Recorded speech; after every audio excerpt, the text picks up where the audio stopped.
Bienvenue sur Top Invest. Warren Buffett est connu comme étant le meilleur investisseur au monde, en tout cas dans la période des temps modernes. Moi, je le considère un peu comme l'un des meilleurs, parce que ce n'est pas le meilleur, c'est l'un des meilleurs, c'est sans doute le plus médiatisé ici et celui qui communique le plus facilement. Mais il y en a de bien meilleurs que lui, qui ne parlent pas beaucoup, d'accord? Mais voilà, Warren Buffett est parmi, si on doit mettre une liste des meilleurs investisseurs au monde, un top 10, il fait partie du top 10, peut-être même du top 5. Alors, Warren Buffett, si je vous disais que son succès est également bâti sur une foultitude d'erreurs d'investissement. Vous ne me croyez pas? Il n'est pas si différent de vous, vous savez. Alors, Warren Buffett, si je vous disais par exemple que la première erreur de Warren Buffett, c'est d'avoir acheté Berkshire Hathaway. OK? Aujourd'hui, on va passer sur 3 de ces erreurs ici. Hormis Berkshire Hathaway, on va faire la revue ici sur 3 des erreurs que Warren Buffett a pu commettre. C'est 3 parmi tant d'autres, parce qu'on pourrait citer une dizaine ici, d'accord? Et on va essayer de voir quelles sont les leçons qu'on aurait pu tirer des différentes erreurs qu'il a effectuées. Parce que moi, j'aime bien étudier les erreurs des grands investisseurs. Ça nous évite de faire également la même chose. OK? On va sur mon article ici. Bon, c'est pas mon article à la fin de la journée, donc sur la petite note que j'ai fait ici. Alors, la première erreur, c'est d'avoir acheté Berkshire Hathaway. D'accord? Dans une interview accordée en 2010 à Becky Quick de CNBC, Warren Buffett a déclaré que l'action la plus stupide qu'il ait jamais achetée était, s'il vous plaît, Berkshire Hathaway. Buffett a expliqué qu'il avait investi pour la première fois dans Berkshire Hathaway en 1962, alors qu'il s'agissait d'une entreprise textile en difficulté. Il faut savoir qu'en 1962, la technique d'investissement de Warren Buffett était basée sur le net-net de Ben Graham, dont acheter une entreprise pour moitié moins que la valeur de ses actifs réels. D'accord?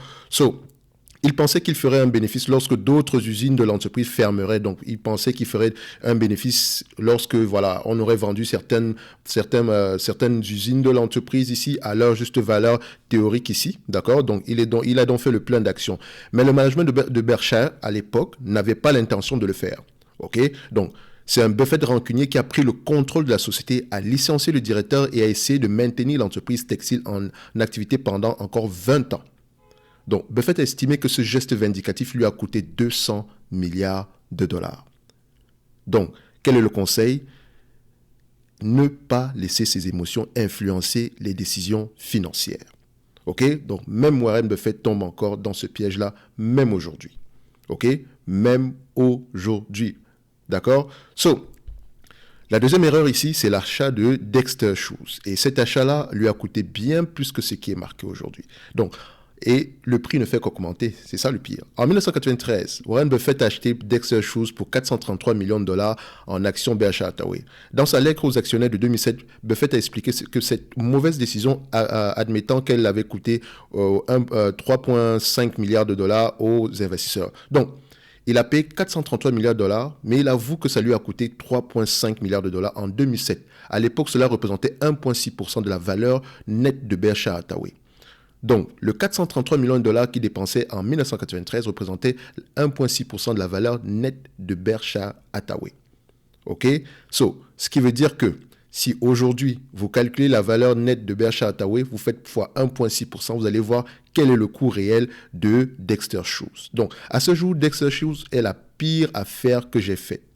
Mais je ferai d'autres erreurs à l'avenir. Donc, vous pouvez en être sûr. Donc, Warren Buffett vous mentionne que même dans le futur, il est certain qu'il fera des erreurs. Il est certain, c'est même pas qu'il a il est certain qu'il va faire d'autres erreurs. La dernière en date, c'est celle avec les airlines. Pourtant, il sait bien qu'il ne doit pas acheter les compagnies aériennes. C'est un business qui est difficile, pas toutes d'ailleurs, parce que les low cost sont, c'est un autre animal. Mais Warren Buffett s'est mis à acheter massivement les compagnies aériennes. Ce qui, moi-même, ça m'a étonné en tant que fanatique. Bon, pas fanatique à l'extrême également. Ça m'a étonné qu'il puisse faire ce move. Mais ça arrivait également net au moment où, le monde a fermé et où les entreprises aériennes n'étaient plus au goût du jour parce qu'il y avait la pandémie. Donc, vous constatez qu'il les a achetés au mauvais moment. D'accord? Il ne savait pas également que c'était le mauvais moment. Parce qu'à ce moment-là, les compagnies aériennes aux États-Unis ont consolidé. Donc, il y a eu une consolidation. Donc, avant, il y avait trop de compagnies aériennes américaines. Maintenant, il y en a très peu. Maintenant, vous pouvez citer United Airlines, Delta Airlines, vous allez citer peut-être Alaska ou bien Virgin, ou bien encore les low cost comme Frontier. Vous voyez également celle que je préfère parmi toutes, c'est Southwest Airlines, qui est, voilà, là, c'est eux qui ont commencé avec le système des low cost, ok? Donc, si vous voyez du Ryanair aujourd'hui, dites-vous que Ryanair, c'est une copie, pas améliorée, mais c'est une copie drastique de, comment on appelle ça, en termes de coûts, de réduction des coûts de Southwest Airlines. Donc, la pire sélection d'actions de Warren Buffett met en évidence une leçon essentielle. Une entreprise est au mieux de sa forme si elle possède un avantage concurrentiel viable. Il n'y a pas de raison solide pour que les clients continuent à fréquenter une marque si celle-ci s'il n'y a pas de raison solide pour que les clients continuent à fréquenter une marque, celle-ci est probablement vouée à l'échec.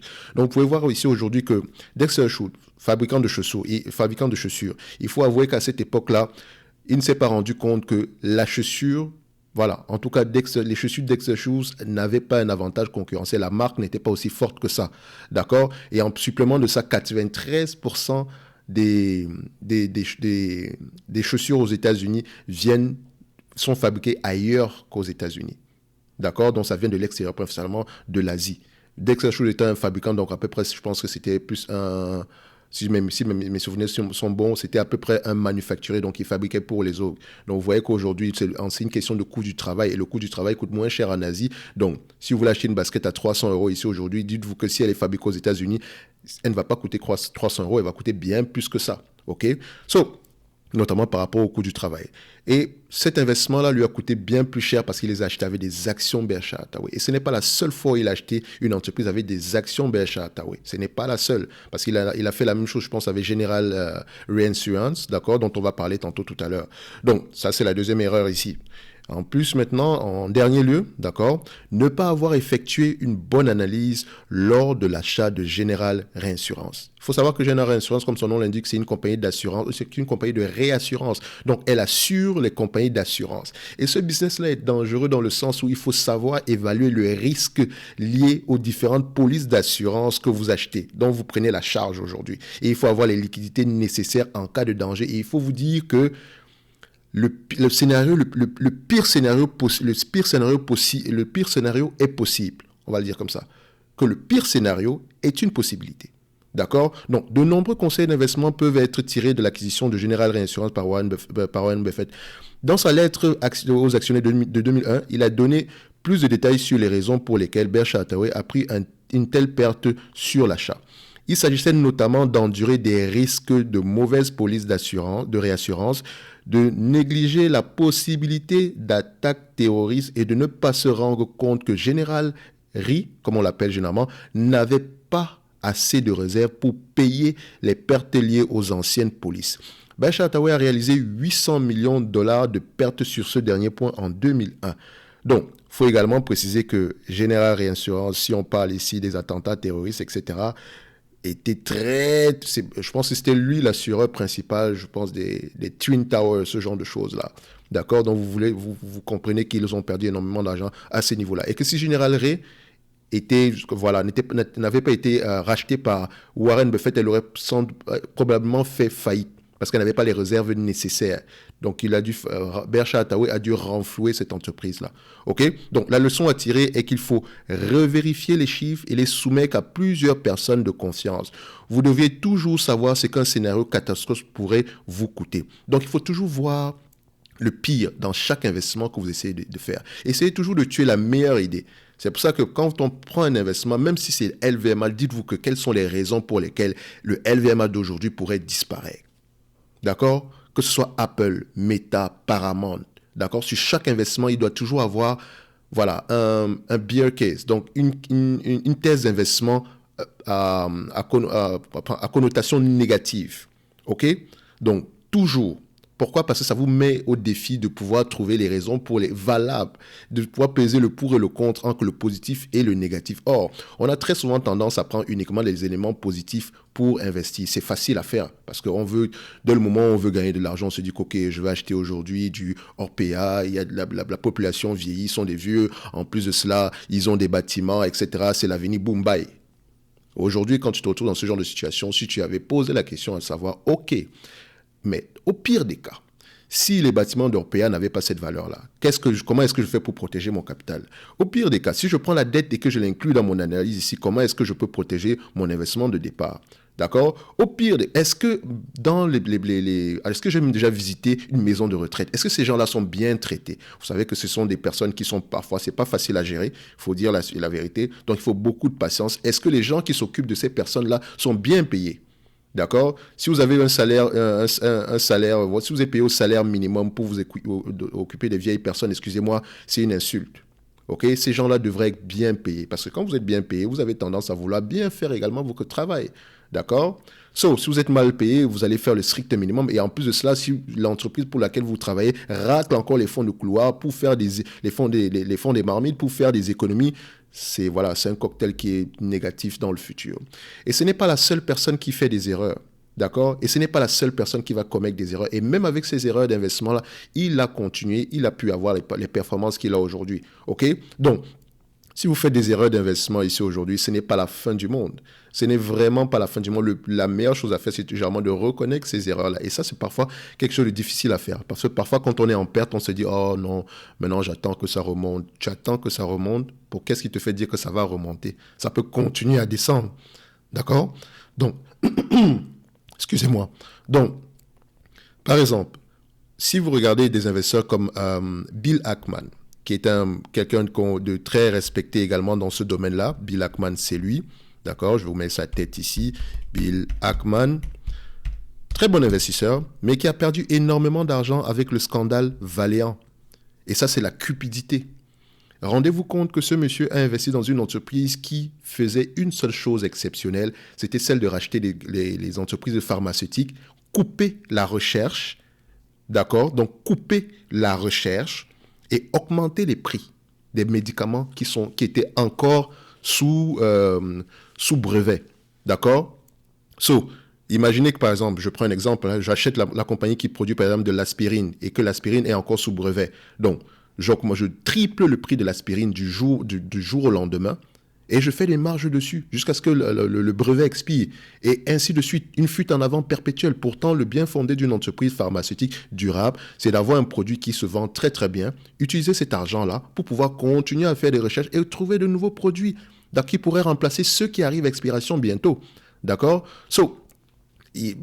Dans ce modèle d'entreprise-là, franchement, ce n'est pas durable. Et vous avez vu quelqu'un comme Bill Ackman a investi dessus. Je peux vous montrer encore des PDF où il vous disait que Valeant, c'est la meilleure entreprise pharmaceutique au monde, qui ne comprend pas comment les gens ne peuvent pas voir la même chose. Et quand moi j'ai regardé Valeant, j'ai regardé les chiffres, je me suis dit, mais il y a quelque chose que je rate dans cet élément-là. Ça m'a appris une chose. Quand je regardais cet investissement-là à cette période-là, c'était, j'ai compris l'importance de l'augmentation des marges. Vous pouvez acheter une entreprise aujourd'hui qui a 5% de marge à 30 fois les bénéfices. Si elle double ses marges ou bien si elle triple ses marges, juste les marges, en gardant les revenus stables, elle triple les marges, d'accord? Vous l'avez acheté à 30 fois les bénéfices, en réalité, votre prix, toutes choses étant égales par ailleurs, vos 30 fois les bénéfices deviennent 10 fois les bénéfices, juste parce qu'on a augmenté les marges. Donc, quand vous regardez une entreprise aujourd'hui, posez-vous toujours la question, est-ce qu'elle peut augmenter les marges? Ou bien est-ce que les marges qu'elle a aujourd'hui sont judicieuses? D'accord? Pas parce qu'on a 40% de marge qu'on aura toujours 40% de marge jusqu'à la fin des temps. Qu'est-ce qui nous permet de garantir ce 40% de marge-là? D'accord? Dans chaque investissement, c'est la même chose. Il faut toujours peser le pour et le contre et ne pas voir les choses d'une certaine façon. Je peux être très optimiste sur Meta, quelqu'un d'autre sera très pessimiste sur Meta. Mais parfois, quand tu écoutes les gens qui sont très pessimistes sur une Meta, on est toujours sur la même chose, métavers, métavers, métavers, métavers. Or, le métavers, ce n'est pas que ça dans Meta. Et beaucoup de gens pensent que non, la pub, c'est fini aujourd'hui par rapport à la mise à jour de iOS. Je reparle encore de ça ici aujourd'hui parce que ce n'est pas le cas. Ce n'est pas le cas. Si vous allez fouiller les chiffres, ce n'est pas le cas. Facebook a une population vieillissante. Oui, sur Facebook, la moyenne d'âge est de 35 à 45 ans et plus. Mais sur Instagram, on a les plus jeunes sur Instagram. Et Instagram appartient à qui? Apparemment, je reviens à Meta. Je reviens toujours sur la vidéo que j'ai effectuée hier concernant j'arrête la bourse, ce qui n'est pas le cas ici, qui était une vidéo de réponse à un de mes abonnés ici. Je te dis, encore une fois, Meta et Paramount sont de belles entreprises. Le prix d'achat que tu as n'est pas mauvais. D'accord? Ne baisse pas les bras. Concentre-toi sur l'essentiel qui est le business de l'entreprise. Tu vois ici que tu es très concentré certainement, mais c'est un choix. Donc, si tu es prêt à supporter les conséquences qui viennent avec, tant mieux. Mais ne lâche pas. Ne lâche pas parce que tu as de belles entreprises présentement. OK? So, essaye de tuer ces meilleures idées-là si ça peut t'aider à pouvoir maintenir, à pouvoir les garder en main présentement. Et ce n'est pas des entreprises qui vont mourir demain. Déjà, je vous partagerai une analyse approfondie de Meta dans quelques jours et le Paramount également.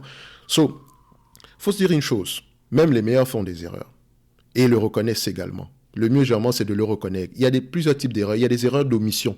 Par exemple, ne pas avoir investi dans telle compagnie, c'est une erreur. C'est une erreur d'omission. Ça peut faire mal également. Ou bien également, il y a des erreurs de commission. D'accord? Donc, erreur de commission, généralement, c'est d'avoir, comment on dit ça? C'est d'avoir vendu une entreprise très vite. D'accord? C'est-à-dire que j'ai fait de l'argent, je l'ai vendu, mais l'entreprise a doublé, triplé, quadruplé après. Ça, ce sont des erreurs de commission dont j'ai laissé de l'argent sur la table. On va se dire que oui, mais j'ai quand même fait de l'argent, mais ça fait quand même mal de même. OK? Ça fait mal de même. Donc, même Warren Buffett fait des erreurs, même des erreurs d'analyse, carrément. Pourtant, il est censé être très carré, surtout dans le domaine des assurances et même des banques. C'est son domaine de prédilection. OK? Donc, il est enfin, en tout cas, mieux que moi dans ce domaine-là, que moi, je n'aime totalement pas, parce qu'il y a toujours quelque chose qui me manque. Même à ce niveau-là, il fait des erreurs. Même à ce niveau-là, il fait des erreurs. Combien de fois vous? Combien de fois moi? Combien de fois nous qui ne sommes pas préparés comme lui? OK? So, on fait des erreurs, on fera des erreurs, ça c'est une certitude, mais le plus important, c'est de faire le moins d'erreurs possible. D'accord? Le moins d'erreurs possible. Mais on en fera. Donc, quand vous en faites, reconnaissez l'erreur et passez à autre chose. OK? Passez à autre chose. So, la période qui arrive présentement, beaucoup de vos entreprises, vous allez vous rendre compte que vous êtes en perte. Vous allez penser que vous êtes en train de faire des erreurs. Certaines sont des erreurs, mais certaines ne le sont pas également. Donc, parmi toutes les entreprises, vous avez un portefeuille où vous êtes en perte. Prenez un papier, posez le pour, posez le contre, documentez, notez tout. Parce que c'est toujours important de revenir sur les anciennes notes et de se dire que, oh, quand j'ai acheté cette entreprise-ci, c'était parce qu'il y avait ça, ça, ça, ça. Vous voyez aujourd'hui Warren Buffett qui investit dans Occidental Petroleum. Vous pouvez penser que c'est un investissement extraordinaire. Il a eu du nez, il a eu de l'œil. D'accord? Il a acheté ConocoPhillips aux environs de 2000, je pense que aux environs de 2014 par là, si je ne me trompe pas. Entre 2014 et aujourd'hui, l'entreprise n'a presque rien fait du tout. Enfin, je pense que c'est avant 2014, peut-être 2008 par là. OK? Donc, il a acheté au pire moment, avant que les prix de la commodité ne baissent. Donc, la commodité ici, c'est le pétrole. Donc, il a acheté au pire moment. Donc, même lui, compagnie cyclique, il ne se rend pas compte qu'il faut faire attention au prix. Il ne se rend pas compte. Enfin, pas qu'il ne se rend pas compte. Il a peut-être oublié parce que ses émotions jouent également. Ses émotions jouent également. Ne faites attention à vos émotions. Faites attention à ne pas tomber amoureux des entreprises que vous possédez. Ce n'est pas parce que je m'appelle Air Liquide que je suis forcément la meilleure entreprise au monde. D'accord? So, on pourrait continuer ici avec les erreurs de Warren Buffett ou bien d'autres investisseurs, mais n'oubliez pas une chose, tout le monde commet des erreurs. Le plus important, c'est de reconnaître ces erreurs-là et de passer à autre chose et de essayer de faire le maximum pour ne plus les commettre. Ça ne veut pas dire que vous n'allez pas le refaire à nouveau, mais dites-vous que c'est quelque chose qui pourrait arriver à nouveau et il faut savoir comment essayer de vous protéger dès aujourd'hui. Pour être un meilleur investisseur, il faut déjà vous connaître vous-même en tant qu'investisseur. OK? Et ça, il n'y a qu'une seule personne qui peut le faire, c'est vous-même. OK? So, on va se donner rendez-vous sur la prochaine vidéo et d'ici là, portez-vous bien. Merci.